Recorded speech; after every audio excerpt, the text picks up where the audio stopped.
Welcome to Film and Page. I'm Dominic, and in this video, I'm going to be reviewing the 2021 series Masters of the Universe Revelation. It stars the voices of Sarah Michelle Gellar as Teela, Chris Wood as He-Man, Lena Headey as Evil-Lyn, and Mark Hamill as Skeletor, and many more. Directed by Kevin Smith. So, when this series came out, even before the series came out, there's been a lot of controversy around this show. And it all started when Clownfish TV tweeted out or did a video that they had an inside source, someone close to the production of this, and said that the show would sideline He-Man and be all about Teela. And Kevin Smith responded to their tweet and made it explode, saying that wasn't the case, your source is wrong. Basically, that's what he said in the tweet. And so it turns out they were actually almost right on the money with their source as the series came out, because the series has been about Teela. And now, because of that, now everyone is claiming or saying Kevin Smith lied, and it was a bait and switch and all that. Which I don't really think it is, because the synopsis came out a long time ago describing the plot. Like, it came out after Clownfish TV did that tweet, and Kevin Smith responded to it. But the synopsis basically, that was what the series we got. It said there was going to be some catastrophe that would change Eternia, and He-Man would be missing or gone, and Teela would have to go find him. And that's basically what happened. That's what happens in the series. And so it seemed like as soon as that happened, a lot of people made up their mind that they hated the series, even before the first episode came out. And those same people still hate the series, even though they watched it. So they kind of already had their minds made up. I did my best. I just decided, no, I'm not going to listen to any of that. I'm just going to watch the series and decide for myself if I like it or not. And I actually did enjoy the series. I think it could have been better? Yes. There are some things I liked about it and some things I don't like, and I'll get into that. So first of all, a little bit of my background with the show, or with Masters of the Universe. Masters of the Universe was one of my favorite toy lines growing up as a kid. I had lots of He-Man figures, and I never could get my hands on Castle Grayskull, which sucked, but I did get Snake Mountain. And even to this day, I still have not a huge collection, but a modest collection of Masters of the Universe classics, some old He-Man figures, and a few of the newer ones, the Origins line and stuff like that. And then I even have some of the 2000X figures as well. And I have some Masters of the Universe books and stuff. Like I have the hardcover that Dark Horse did that has all the mini comics in it in one big book. And I have the Art of He-Man book. So I've got lots of He-Man stuff. And I even gave the 2018 She-Ra show a chance when it came out. I reviewed a bunch of their episodes and did videos about that show. I made it past the first season, part of the second one, and then dropped it after that. Now, how does this compare to that She-Ra? This is like, there's no comparison. It's like night and day. This series is what I thought the She-Ra series was going to be like. But then we got what we got, but whatever. So that's my background with He-Man. Now, my background with Kevin Smith, I'm not like a huge Kevin Smith fan, just kind of like a casual fan. Like, I don't hate the guy or anything like that, but I've seen a lot of his movies like Clerks and Mallrats and stuff like that, and I enjoyed them. I've never read any of the comics he's written or anything like that, but one thing I did enjoy that he did do was his Fat Man on Batman podcast. I used to listen to that, and I thought that was pretty good. He had some pretty good guests on there and topics about Batman, and listen to some of his commentaries that he did for the Batman films. They were pretty cool as well. And the other thing I know him from is Mark Hamill's comic book, The Movie. He was in that as well. So now I'll kind of give a quick spoiler-free review of the series, and then I'm going to get into the heavy spoilers. So overall, I enjoyed the series. There are some things I don't like about it, but I think the good outweighs the bad. If you're a Masters of the Universe fan, definitely give this a watch. Now, it's not going to blow you out of the water. I don't think. Maybe it will. It didn't blow me out of the water. It didn't hit that mark like, say, the 1987 animated Transformers the movie did for Transformers. It didn't do that for He-Man. But I think it's very entertaining, and it's not bad. I would definitely recommend giving it a watch. On top of that, it's only 5 episodes, and they're 25 minutes each, so you can binge it pretty quick. It's not like a huge investment of time. And just to kind of give a rundown of the plot, or a quick plot synopsis, without really spoiling anything, the story starts off that there is a huge climactic battle between He-Man and Skeletor. And the forces of Skeletor finally gets in the Castle Grayskull and has a big, huge final confrontation with He-Man, where they basically annihilate each other. He-Man and Skeletor destroy each other in this confrontation, and with the result of it splits He-Man's power sword in half, and the 2 halves go missing. Now, the result of that is all of Eternia's magic is fading away. Since Eternia's source of power, source of magic, it's gone. It's getting weaker and weaker and weaker. And now anyone who's have magic-based powers or anything like that, their powers are getting weaker and weaker and weaker. So Teela is chosen to go on a quest to find the 2 halves of the power sword and find a way to reunite them and bring magic back to Eternia. That's the plot in a nutshell. So now I'm going to get into heavy spoilers. So overall, like I said, I like the show, but there are some things that I like and that I don't like about the series. So right away, I don't think it's as bad. I think people are really going overboard with their hatred for this series, or their dislike. It's not, in my opinion, it's not nearly as bad as what people are saying it is. I think it's a lot better than what people are saying it is. People have been going nuts about this series. Like, I haven't seen anything like this since The Last Jedi. People are even comparing it to The Last Jedi, the Rian Johnson film, saying this is The Last Jedi for Masters of the Universe. I don't agree with that at all. That's my opinion. So I'll talk about 5 things I liked and 5 things I didn't like. So right away, what I do like right off the bat, the animation, and it looks amazing, this show. The animation by Powerhouse Animation Studios, it was just awesome. They just knocked it right out of the park with this one. Now, the animation, there's a few designs in there I don't like, but as for the most part, the characters look amazing. He-Man looks really cool in this series. I have to say, this is my favorite version of He-Man in cartoon form, besides the Filmation version of He-Man. I think he looks better than the 2000X He-Man, and he definitely looks better than the He-Man that we're going to get in the other Netflix series that's soon coming. I think that one's by Nickelodeon. He looks really good in this series. They stayed very close with the original design of He-Man, the toy design, but with some tweaks and stuff here and there. One thing I hated about the 2000X He-Man was I hated that mechanical sword. I hated the sword.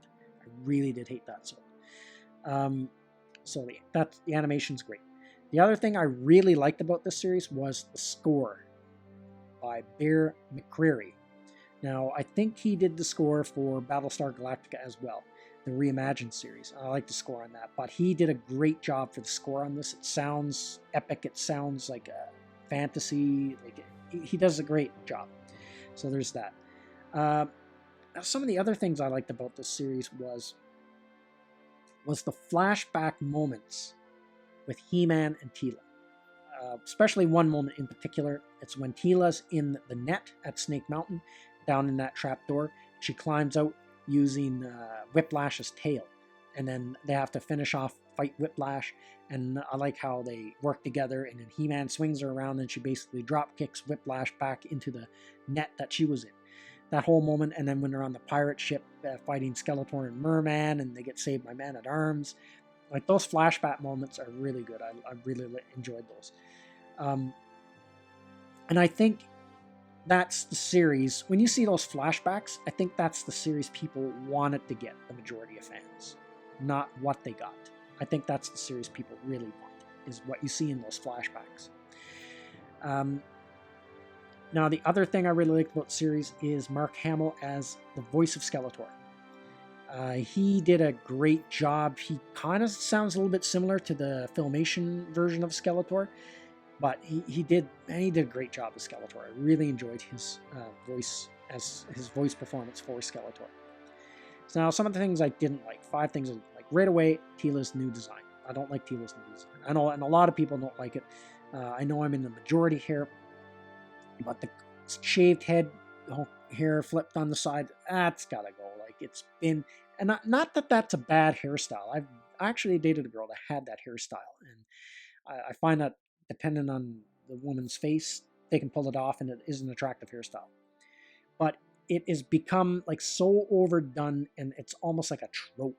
And it's almost become like a red flag now. People see a character with that hairstyle in a comic or a cartoon or a TV show. It's almost like a warning that this is going to be a bad show, or it's going to have some really preachy politics or something.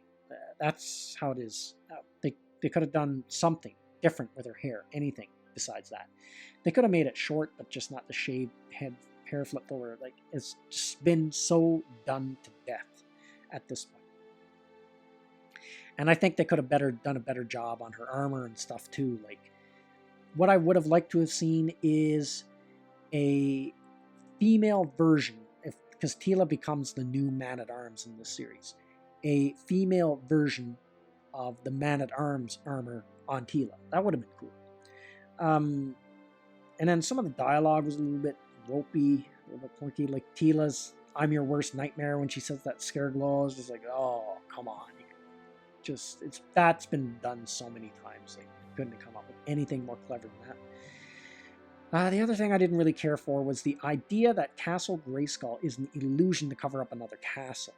And I didn't really care for the diamonds that came up out of the castle and shot laser beams. I wish they had done the turret like the toy and had that shooting the laser beams instead. And I always liked the idea that Grayskull was this ancient structure, and it was all mysterious, and it's like a solid thing, not just an illusion to cover up something else. And so I didn't really care for that twist they put on Grayskull. And the other thing is some of the actions by Teela, and this has been a big complaint by a lot of people, is that Teela comes off as a really unlikable character. That she's more concerned with her own feelings than the feelings of others. When He-Man is killed, and then King Randor finds out that not only is He-Man dead, but He-Man was his son, and his son is dead. So there's a lot. But, so there's a few moments like that, and then there's another moment when she's in the afterlife Preternia with Adam, and he is talking about how he was killed, and she goes, yeah, you were killed, but we all had to live with it. Like, that came off really cold, and self-centered. But I think people are really going overboard in their criticisms of Teela, because there's a lot of moments she does show compassion, like towards Orko when he's sick. You know, she holds him and things like that. And then you can tell she does care about Adam. And not only does she care about Adam, they've strongly hinted in these first 5 episodes that she is in love with He-Man. Teela's in love with He-Man. And I think that's why she's having such a strange reaction, because not only is her friend dead, but that's how she found out his secret, by watching him die. So she finds out so all that hit her at once. And now there's probably this weird mix of grief and betrayal going on, because she's fought side by side by He-Man for years and years. She's in love with He-Man, and He-Man's biggest secret, that he's Prince Adam, he shared with Man-at-Arms, Orko, Cringer, his mother, but not Teela. Which, when you think about it, why wouldn't he tell Teela? I mean, he could use the whole thing, well, to protect her, but I mean, she can protect herself. We've seen that in the Filmation cartoon. We see it in this cartoon and all the comics and stuff. So I don't really think that holds water. Now, when they did it in the cartoon, they did it because I guess they were going for the Clark Kent. They were obviously going for the Clark Kent, Lois Lane, Superman kind of triangle. Because in the old Filmation cartoon, you know, Teela always kind of treated Adam like he was an irresponsible, you know, bumbling fool. And, you know, she would get mad at him a lot of times because he was irresponsible. and just the way he acted, but she would be a lot more flirtatious and be totally different towards He-Man. So you can tell she was like, but there was some tension between her and Adam at times in the old cartoon as well. But you could tell that she had a thing for He-Man in the old show. So that's what they were going for. So that's, I think, why she's reacting so strongly is because she feels betrayed. And then I thought it was odd that Cringer tells her, oh, well, He-Man trusted you with the power of Grayskull for you have to go on this quest because he knew you could take his place as the protector, the new champion, and all that. Well, if he trusted her with that, why didn't he tell her he was He-Man? So like that dialogue don't make sense. And in the context of this show, to me, like, there's not really a good reason for him not to tell her or not to let her in on the secret that he's He-Man. So I think the series asks a good question. Why is it that Teela doesn't know he's He-Man? And what happens when she finds out in a way that's not Adam telling her? So she probably has to deal with all these like emotions. So that's why I think she's acting so strong towards it, because she's in love with He-Man. So she feels this weird mix of grief and betrayal. And probably hurt that he couldn't come to her with this secret and share it with him. So that's just my speculation. And maybe I'm wrong, but who knows? So there's that. And now the last thing I want to talk about, this is not a big deal, I guess, but is Skeletor being able to summon the powers of Grayskull with He-Man's sword. Now, maybe I don't know all the He-Man lore out there, but my understanding was that not anyone could just pick up He-Man's sword and raise it and call upon the powers of Grayskull. That Adam was chosen by the sorceress, and basically his sword chose him. He's the only guy that can use it. And yes, Skeletor can capture the sword, use it to unlock the secrets of Grayskull, but he ultimately can't grab He-Man's sword away from him and raise it and then turn himself into like a god. Because I think they did a better job of that with the live action film from the 80s, with the whole cosmic eye opening and how he got the secrets of Grayskull that way, and he became like this godlike figure instead of him just being able to raise the sword, say the words, and get the power. So I don't know that I don't know what to think of that, to be honest. I wish there was some other way he got the powers or something. But now, one last thing though I want to talk about, and this is kind of tie in a little bit to the controversy, is I kept seeing on Twitter people were complaining that Kevin Smith killed He-Man and then he kills Adam. So Adam gets killed at the last episode, and they kept showing the scene where Skeletor impales Adam with his Havoc staff. But if I watch the episode, they don't show Adam die. They just show him get mortally wounded, but there's no scene of him actually croaking. He's still alive. He's in Teela's arms. Teela's holding him in her arms. And then Skeletor raises the sword and gets the powers of Grayskull and turns into a god. We don't actually see Adam die. So I don't know why people are saying that. So that's everything I got to say in this video. Let me know what you think in the comments section, and I will see you at the next one.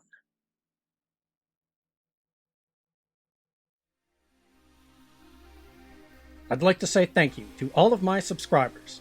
I appreciate you all in helping this channel grow. If you're new to the channel, don't forget to like, share, and subscribe. Also, don't forget to hit the bell icon so you'll be notified when new videos are uploaded.